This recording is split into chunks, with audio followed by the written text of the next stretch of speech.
یو دوه درې اهمې مسلې دي په دې ورځ باندې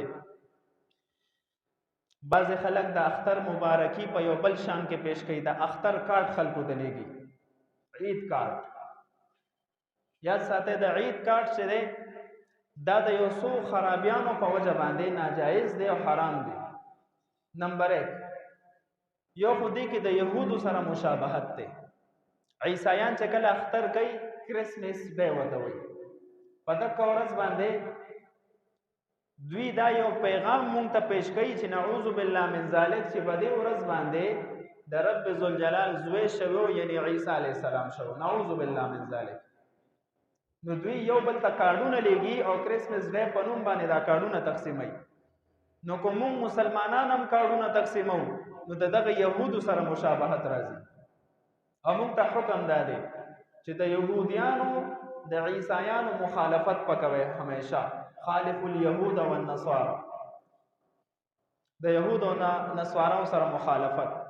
نو یو په دې کارت لګلو کې د یهودو سره مشابهت ده. نمبر 2 اسراف ته اسراف. شریعت کې د هر هغه چیز نه من راغلی دا چې هغې کې نه دنیاوي فایده وي نه اخروي فایده وي. نو دې کې نه دنیاوي فایده شته نه اخروي فایده شته.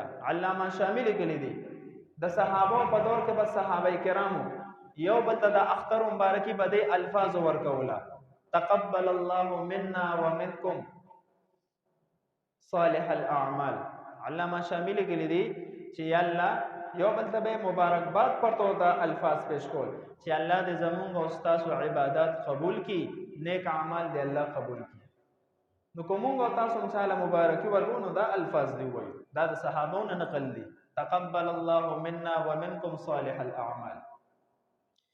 نو کارت لګل. درېمه خرابي پکې دا ده چې په دې کارت باندې عموما د فلمي اکټرانو تصویران وي، د جنکو تصویران وي، عریانی فحاشي داسې کپڑے اچولي چې غون جسم یې تخکاری. نو کارت لګل دي دا اصل کې زمونږ او تاسو مسلمانانو کې یو فحاشي عام کوي، عریانی عام کوي، بے حیايي عام کوي. نو کو اوسه پورې مشرت لګلې توبه به وباسو. آینده به د کارت د اختر د مبارکۍ دپاره چاته هم نه لیږو. شرعا دا ناجایز دی او حرام دی. د یهودو مخالفت په موږ او تاسو ضروري دی.